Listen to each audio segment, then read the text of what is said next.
అందరికీ నమస్కారం. ఈరోజు ముఖ్యంగా దశాబ్దాలుగా బీసీలు ఆర్థికంగా, సామాజికంగా, రాజకీయంగా అణచివేతకు గురవుతున్నారు. అయితే వారి అసలు జనాభా ఎంత, వారి వెనుకబాటుతనం ఎంత, వారు అందుకున్న అవకాశాలు ఎంత అనే నిజాలు దేశానికి తెలియకుండా ఒక పెద్ద వ్యవస్థే నడిచింది అనేది అక్షర సత్యం. కులగణన అంటే సామాజిక న్యాయం కోసం వేసే మొదటి అడుగు. అది ఎవరు వెనుక నెట్టేశారు అనేది, ఎవరికి అవకాశాలు దూరం అయ్యాయి, ఎవరికి సంక్షేమం చేరడం లేదు అనే వాస్తవాలను బయటపెట్టే ప్రక్రియ.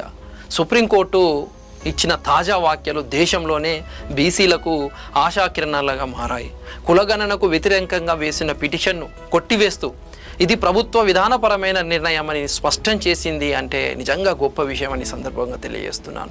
ఆయన సుప్రీంకోర్టు ప్రధాన న్యాయమూర్తి గారు జస్టిస్ సూర్యకాంతం చేసిన వాక్యాలు ఓ చారిత్రకంగా నిలిచిపోయేవి చరిత్రలో అనే సందర్భంగా నేను తెలియజేస్తా ఉన్నాను. అంటే సంక్షేమ పథకాలు అమలుకు కులగణన అవసరమని స్పష్టంగా చెప్పిండు ఆయన. అంటే కులగణన యొక్క ఇంపార్టెన్స్ ఏంది అనేది క్లియర్గా చెప్పాడు. సామాజిక న్యాయం పోరాటానికి ఒక పెద్ద ఊరాట అనేది నేను తెలియజేస్తున్నాను. దేశంలో పేదలు ఎంతమంది ఉన్నారు, ఎలాంటి వర్గాలు ఇంకా వెనుకబడి ఉన్నాయి, సామాజిక అసమానత ఎంత ఉంది అనే నిజాలు కులగణన ద్వారానే తెలుస్తాయి అనేది సుప్రీంకోర్టు పేర్కొనడం నిజంగా ఒక గొప్ప విషయం, ఒక గమనార్హం, చరిత్రలో ఒక సువర్ణ అక్షరాలతో రాసే రోజు అని చెప్పి తెలియజేస్తా ఉన్నాను.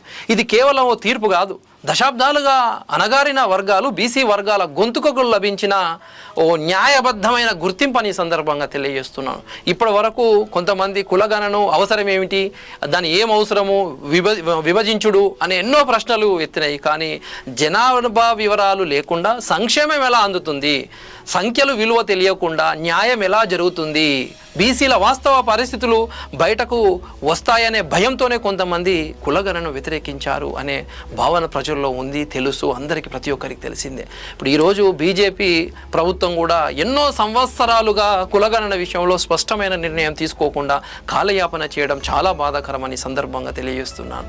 వారికి బీసీల ఓట్లు కావాలి, కానీ బీసీల జనాభా బయటకు మాత్రం రావడం ఇష్టం లేదు అనే ప్రశ్నలు దేశవ్యాప్తంగా వినిపిస్తున్నాయి. ఈరోజు బీసీల జనాభా ఎంత ఉందో అధికారికంగా బయటకు వస్తేనే కదా మా రిజర్వేషన్లు రావడం, సంక్షేమ పథకాలు అందడం, రాజకీయ ప్రాతినిధ్యం తెలవడం, కొత్త దిశలో చర్చకు వస్తాయి కదా. అదే లేకుంటే ఎట్లా జరుగుతుంది? అందుకే కులగణన కొందరు రాజకీయంగా అడ్డుకోవాలని చూస్తున్నారు. ఇప్పుడు సుప్రీంకోర్టు వ్యాఖ్యలతో సామాజిక న్యాయం కోసం పోరాడుతున్న వర్గాలకు, మాలాంటి వారికి ఒక నైతిక బలం లభించిందని సందర్భంగా తెలియజేస్తున్నాను. కులగణన వల్ల ఎవరికి నష్టం లేదు. కులగణన వల్ల అణచివేత గురైన వర్గాలకు న్యాయం చేసే అవకాశం మాత్రమే ఉంటుందని సందర్భంగా తెలియజేస్తున్నాను. బీసీలకు న్యాయం కావాలంటే ముందుగా వారి యొక్క వాస్తవ పరిస్థితులు దేశానికి తెలవాలి, రాష్ట్రాలకు తెలవాలి. కులగణన అంటే దేశాన్ని విభజించడం కాదు, విడగొట్టడం కాదు, ఇప్పటి వరకు జరిగిన అసమానతలను గుర్తించడమే అని సందర్భంగా తెలియజేస్తున్నాను. సామాజిక న్యాయం కోసం పోరాటం చేస్తున్న ప్రతి ఒక్కరికి ఈ సుప్రీంకోర్టు తీర్పు ఒక వ్యాఖ్యలు ఒక గొప్ప శుభసూచకం అని తెలియజేస్తున్నాను. దశాబ్దాలుగా అణగారి వర్గాల కన్నీళ్లు, కష్టాలు, వెనుకబాటుతనం ఇప్పుడు దేశ చర్చగా మారే సమయం వచ్చిందని సందర్భంగా తెలియజేస్తున్నాను. ఈ సుప్రీంకోర్టు తీర్పు చెబుతున్న సందేశం ఒకటే, సామాజిక న్యాయం కోసం నిజాలను దాచకూడదు.